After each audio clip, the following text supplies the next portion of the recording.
Good day, everyone. I am Paul Paulo A. Mamugay, and I am here to present to you our mini website and our chosen website to make for it is the Goldilocks Business website. And it is the one we choose because alam naman natin na ang Goldilocks is one of the most reputable cake shop in the Philippines, and being able to showcase our talent or skills, this is what we got. So we have here a website using different kinds of HTML tags, especially the HTML5. And throughout this entire presentation, ipapakita ko sa inyo kung paano namin nagawa ang buong website na ito, step by step using the HTML structure. So before I show you the codes behind this, let me have a brief exploration on this website. So in here, you can see the navigation part wherein there's a about, menu, review, blogs, and contact. And on the other side, we have here a search button. So basically, lahat naman na dito is front end lang or client side pa lang. Wala siyang any back end or database na kasama.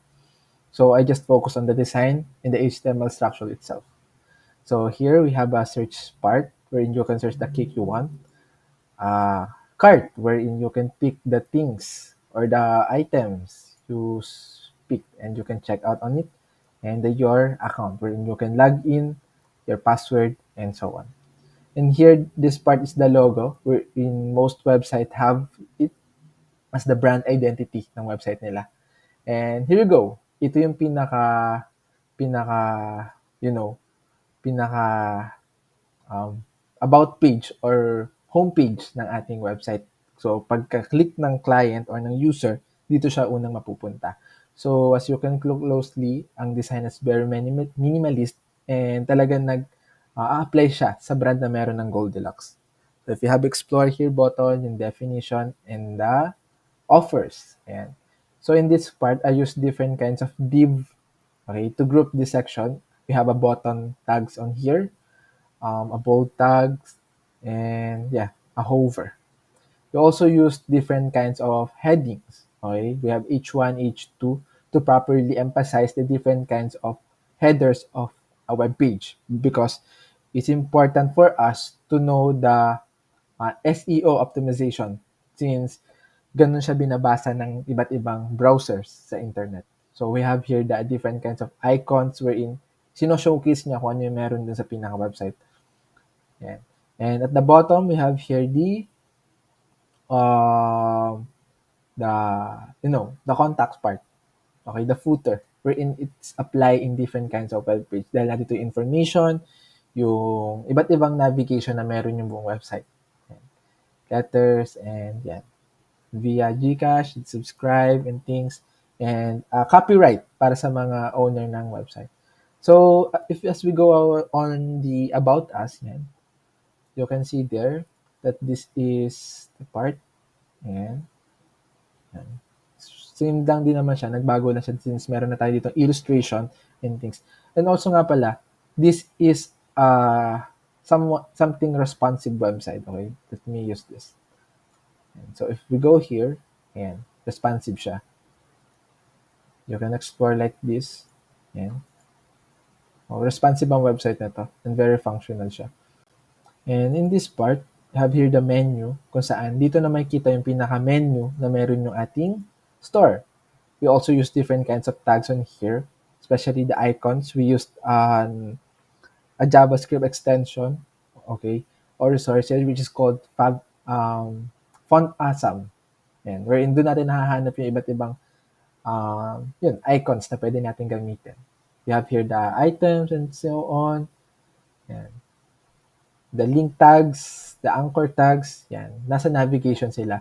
And this is the navigation part and this is the body part. So yung font awesome na sinasabi ko is a JavaScript at malimit nakalagay sila sa title tag yan, ng HTML. Yan, we have here the menu, then the review. Yan. So basically, yung mga nilagay ko lang naman dito is mga fake identity kasi nga For example lang naman siya. And we also have here div, a section tag. By the way, the section tag is separated by this. Yan. Nakikita nyo yung white na yan. And footer, sineseparate nila yan based on the section, division ng bawat elements na meron to. So, it's important for the SEO optimization din. Yan. And we have here the image. Yan. Image tags. Wherein dun nyo pwede ilagay yung mga block quote and figure quote. Yan. So, this are the block quote and this is the figure tags, I mean. Yan. Let's go on with the blogs. Yan. Usually sa blogs, medyo nagkakaroon ako ng problema dito since medyo mabagal siya. Pero bearable naman siya. Medyo mabagal lang yung loading and processing yan. Dito lang na makikita yung mga limit stories na meron yung website natin. There you have it. And we have here the contact, syempre. And wherein the user can put their email on our message the user. And so gumamit tayo ng form tag wherein doon nakalagay yung mga bagay na kailangan fill upan, especially the users. It's important for us to, have a message part on our website kasi doon tayo i-contact ng mga client natin. Yan. I have here the same lang, tags. And I also include an HTML extension then wherein you can have a prototype mapping accessing Google Map. Ayan, wherein you can scroll, zoom out, things. Ayan. Yun lang naman siya. So, pinaka-prototype lang naman talaga siya. And as you can see here, okay, let me show my screen entirely para mas ma-visualize natin siya. Let's go something else. Entire screen.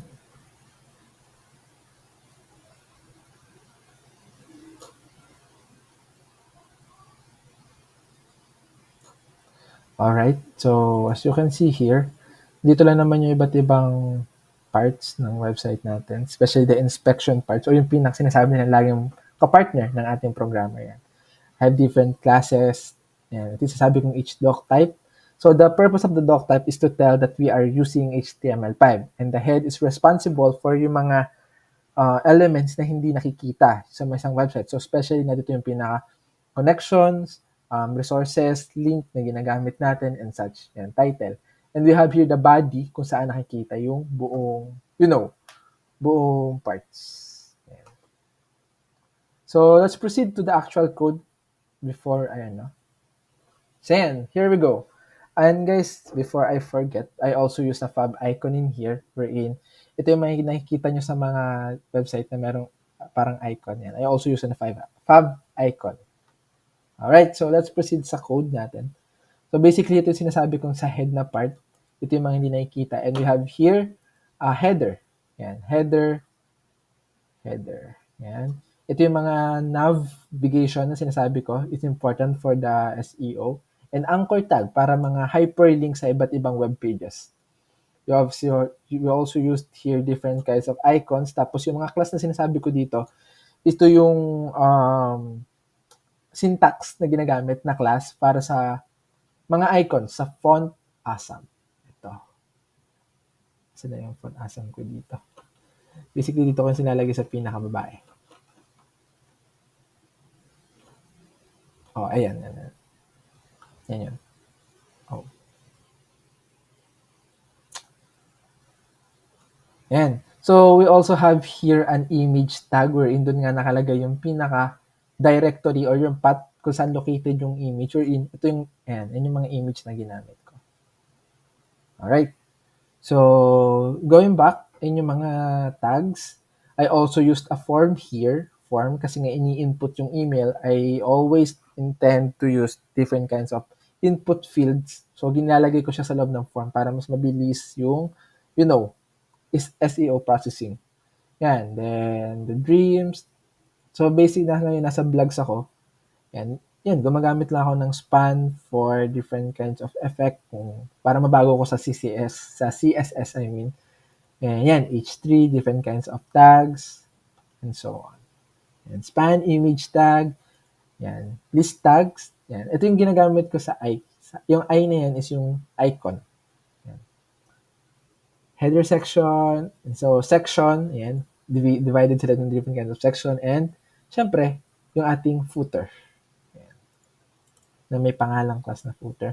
Siguro ang magiging pinaka-challenges lang talaga namin when it comes to building this website is yung directory na mga images kasi minsan you need to specifically use a dot para ma-visualize mo kung anong path ng folder nakalagay yung mga images na yun. But so far, yun yung naging challenges pero variable naman siya. And also one of the challenges we faced is yung classes name and ID. Kasi nga, doon naka-director yung mga href na yan o yung reference ng mga anchor tag. Especially doon sa CSS. Yan. Doon kasi talaga sila nakalink.